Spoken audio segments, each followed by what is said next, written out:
morning. We are heading to Swatara State Park. I'm here with the boy who's holding the camera right there.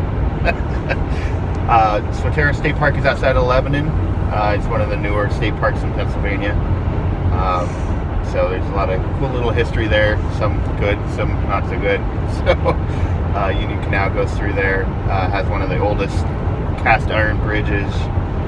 There's this cabin up there, beautiful cabin by beautiful by beautiful waterfall that was stolen by the state, but that's the whole other deal. Yeah, it's a pretty cool place, so we'll check it out today and show you what it's all about. So this is the Trout Run Trail. So over there, this is where we're going to start off this morning. It's right off of 72 outside Lebanon.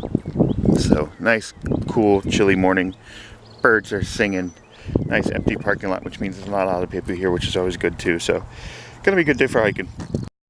Okay, so at the bottom of the Trout Run Trail comes up to the Moonshine Trail. Lots of squirrels running around today. Nice and quiet though. And then we're gonna make a right here. So this is an old road. If you notice, there's lines on it. So 72 and 443 used to come through here, and then when the state park was made in the 70s, they closed those roads and reopened the roads further away, which you'll see the traffic go by up there, the new roads. So this whole park, actually, what happened was in the late 60s, the state had a program called Act 70. It put $40 million into development of state parks. So the state came in and they saw like all these plots of land around the Swatara Creek and decided, hey, let's make a state park out of them. So they eminent domain most of the plots of land, which you know is awesome, state stealing your land, and they turned it into a state park. And they raised the buildings that were here, and then they moved the roads and the highway, and made the state park. So it's good. I mean, it's beautiful. It's a beautiful park. Lots of wildlife. I mean, I always like walking in state parks, but eminent domain is, in my opinion, not always the greatest thing in the world. So yeah, it's beautiful, but it's stolen. So, but yeah, it's kind of cool to see the road and stuff like that, in the middle of nowhere. It has a very like Walking Dead type of feeling to it. Yeah, I was gonna say like Last of Us kind of. So Just because of all the shrubbery. Lots of birds tweeting this morning though. So yep. So we took a right on the Portage Trail. So this is gonna take us around to the Bear Hole Trail, because Bear Hole. Oh, good Lord. So this takes us down to go across the Iron Bridge, across the Swatara. So there you go.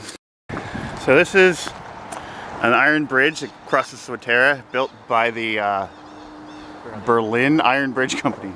I don't know if you can see that because of the glare, but so East Berlin, Connecticut. So it's a beautiful iron bridge. Crosses Swatara. Down there is the Swatara. And my sneezing boy. Anyway. So it's been raining the last couple days, so the Swatara is kind of up and rushing this morning. But beautiful ironwork. We used to have a bridge like this down from the house, but it seems like they're replacing all of them with modern day ones because they rust out and whatever easily. So very cool architecture. Did you know that Pennsylvania has the most covered bridges in the U.S.? Yep. So, and over there's 72 behind us. Route 72. And it comes down here to Bear Hole. Bear Hole Trail. Bear Hole. Kick them in the bear hole. Anyway, alright. Yeah. So this trail, Bear Hole Trail, goes along what used to be the Union Canal. So there's one of the old locks for the canal. The Union Canal ran from up here through Lebanon down to Reading, bringing anthracite coal down there, which was like the the big power source at the time. So it had barges running up and down this canal. Lots of canals where we are. They kind of went out of style when the train systems or train routes kind of went in. So it's kind of cool to see that there's still some of the structures are up around. A lot of places you hike, especially the rail trails, are along canals. But neat. That is ornamental knotweed. You find that a lot along the Schuylkill. A lot of creeks and stuff down here.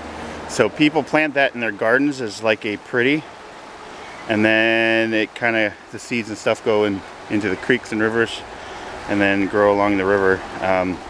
It's invasive. It's very invasive. It's also a pain in the rear to get rid of.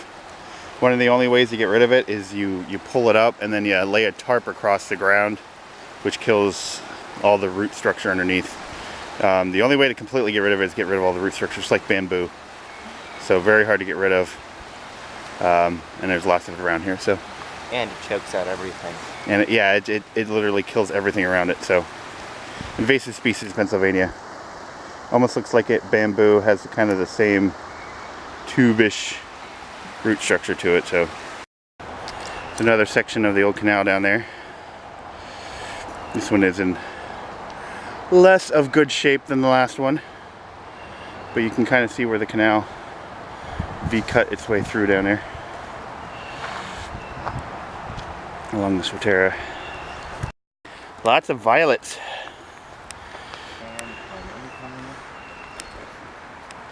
There. So it's finally spring, even though it seems like it's been winter forever.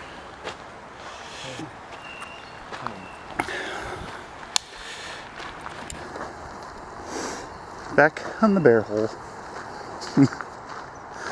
Bear hole. Alright. I know, it's getting old. It's not getting old to me, though. So we're off the trail here. Here's another lock. This one's a bigger one. So how the locks worked, where the barges have to go up and down the river, just kind of beat the elevation. They would come into these locks. They'd close doors. And then the river would, or the canal would fill up and lift the boats up. So, and that's how the canal would go up and down the river. So this lock is pretty good shape for how old it was. I mean, they closed the canals in like the 1860s. So, it's been around for a long time.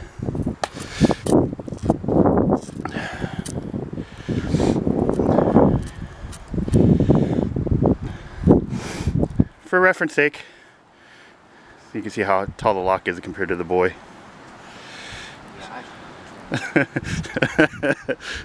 So pretty tall. Let's do a little rock climbing to get through here. 100 years from now, aliens are going to show up and say, Why? Oh, here's a little wilderness survival thing here. These little green guys right here,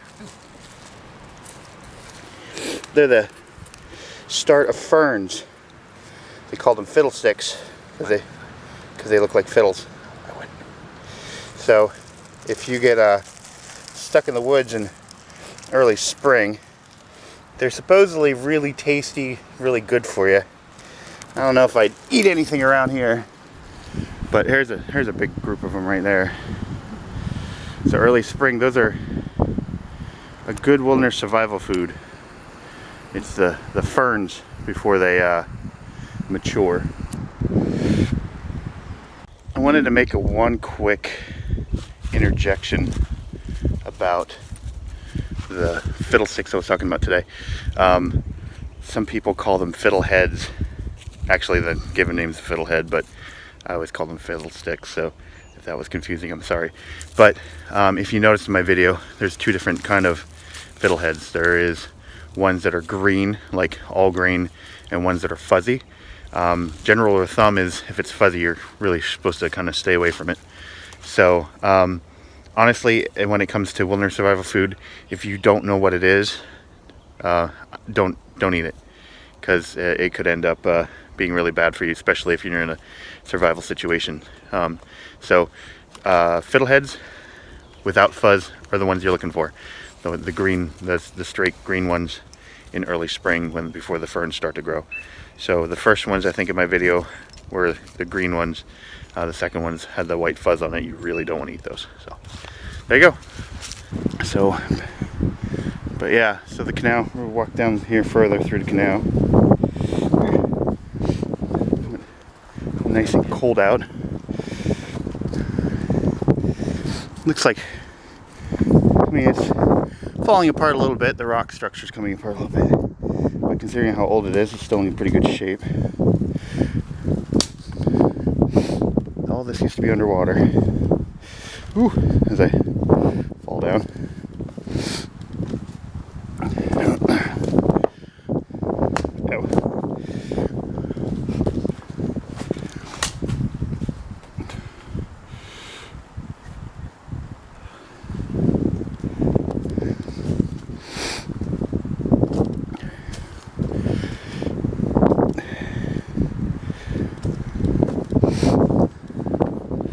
It's amazing to think all the coal that went up and down these canals. Tons and tons.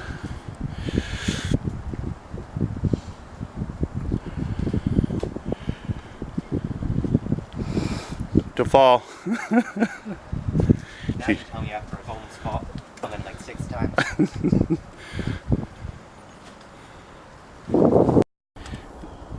We're standing over a section of the Swatara, and there's a Canadian goose just kind of hanging out in the non-current place, because kind of looking at us. He's eyeing us up. That's we're eyeing him up.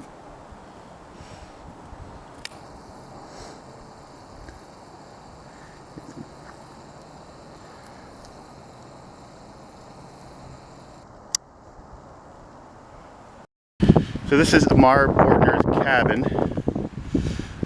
It was built in the early 40s. Bordner was a teacher, and him and his students built this cabin out of materials around here. So it's like made out of the wood, the trees from around this little area. In the 70s, it was attempted to be eminent domain by the Department of Environmental Resources back then, the DER. He fought it in court and won, where he could live there, but nobody else after him could. So he kept this cabin until the day he died. He actually died in this cabin. So after that, it went to the Boy Scouts for a couple years, and now it's just part of the state park. So let's go check it out. Did you really have to talk about some horror stories before we got there? Oh, he was a nice man. Is that actually in your plan? He was a nice man. So here's the I'll get a light. basement storage. So storage room, more storage. Scary hole. Scary hole. And then we'll go upstairs. Yeah. So this was like the garage carport, I would assume. I mean, it looks like it.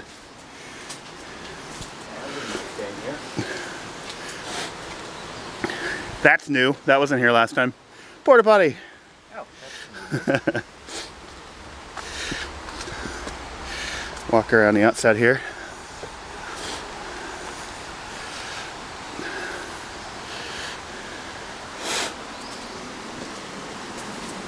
All right.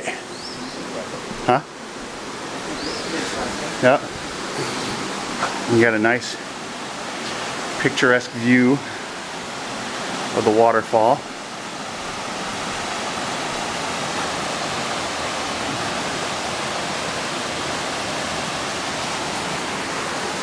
So this is actually a house. Yeah, this bedroom upstairs. Walk through here.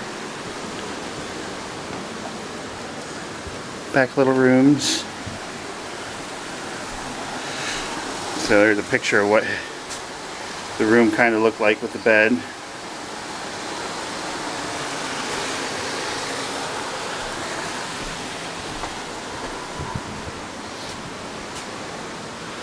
Another little room. Looks out over the Bear Hole Trail there.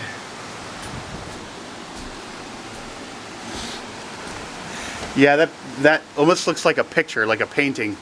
And I think that was the attempt, where you're looking at this beautiful, like, picturesque window here with the Remind me to tell you a horror story then.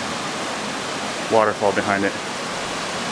So we'll go out and look at that then, but let's go upstairs. We've got the second floor. I'll be right back. I'm gonna keep down here. Alright. So, a little information about the restoration project. We'll go upstairs.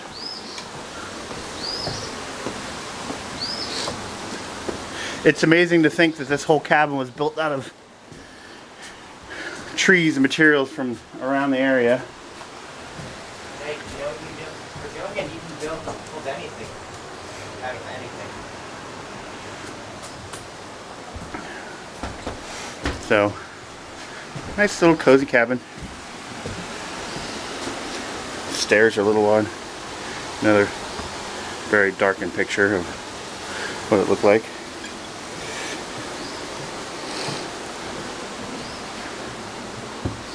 Another room.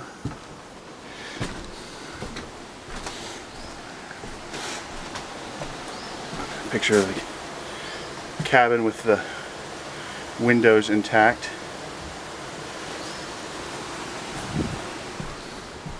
It's cool stuff.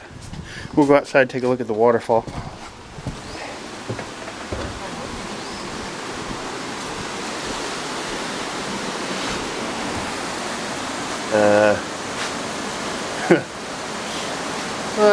Frozen doll. That's creepy. Yeah. I don't want to say anything while you're recording. It's a beautiful porch. And the wagon wheels.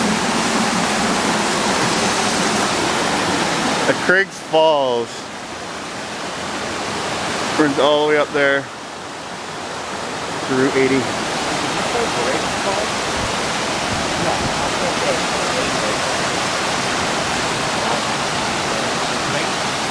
Craig. Hike up to the top here a little bit. Ugh.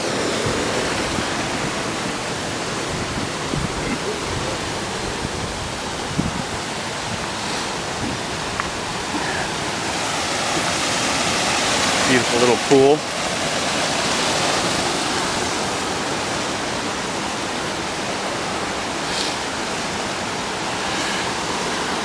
And you can see the cabin down there. So it's a beautiful, beautiful spot. Nice and peaceful.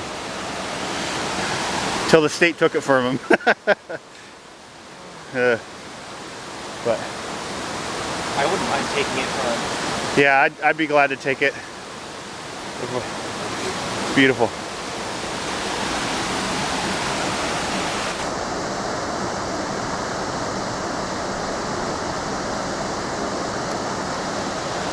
So there is the sand siding trail. So we walked back along the Bear Hole to the sand siding trail, and this is how we're gonna head back. We're gonna continue on the loop since we went to the Bordner cabin, and this is gonna take us back to the parking lot. So this will take us over to the Swatara Rail Trail, and then we'll walk along the Swatara Rail Trail back up to Trout Run Trail, back up to the vehicle. So far we've done about 5 miles. Took us about 2.25 hours. We're just kind of moseying along, checking stuff out. So there is this really cool little bridge along the sand siding trail that goes across the Swatara.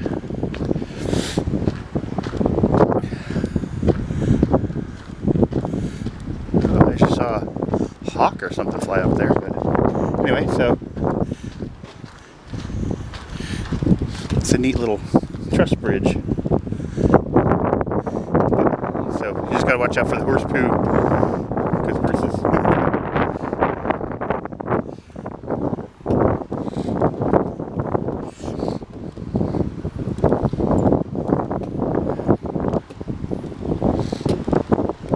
Swatara's really rushing today. До свидания. Not even it's Russian. Alright, that was bad. That was bad. Bad even by my standards. It's horrible. So we crossed that cool little bridge to the, bear hole. I had to say it one more time before we left. Bear hole. And now we are on the Swatara Rail Trail. And we saw Cooper's hawk a minute ago sitting up in a tree. Took a picture of him before he flew away. So we kind of reached the edge of the Swatara Rail Trail. It turns back into the old state road. So we are walking on a road that hasn't been used in 40 years. So the paint is still there. Pennsylvania's roads really have gone to crap. This is the whole Walking Deadish thing. Looks like dystopian future. Yes, keep an eye out for clickers. Clickers? Clickers? Like the television clickers? No. I'm referring to the Last of Us clickers. The little zombie things that make clicking noises to find you. I haven't watched The Last of Us, or played, or whatever. So, yep, headed back up towards the van. So that's about it for today. We're walking back up the road towards the van. So that was a nice, cold, chilly morning. Shouldn't have wore shorts. Hey, I'm glad I decided to pack an extra, I don't even know what this is, sweatshirt, I guess? Yeah, long sleeve shirt. They're called long sleeves. Well, it's nice and thick, so we probably shouldn't be discussing this on there. So yeah, it's probably going to end up being about 8 miles. So we went up the one side of Swatara to the Bordner cabin, and then came back to the sand siding trail, and then up here, which walking up the old abandoned old state road. So all in all, good day. Nice and cold. I mean, chilly enough that you're not sweating to death, but not warm enough that you're comfortable. Yeah. So actually, I'm quite comfortable. all right, that's it for us. Bye. Bye.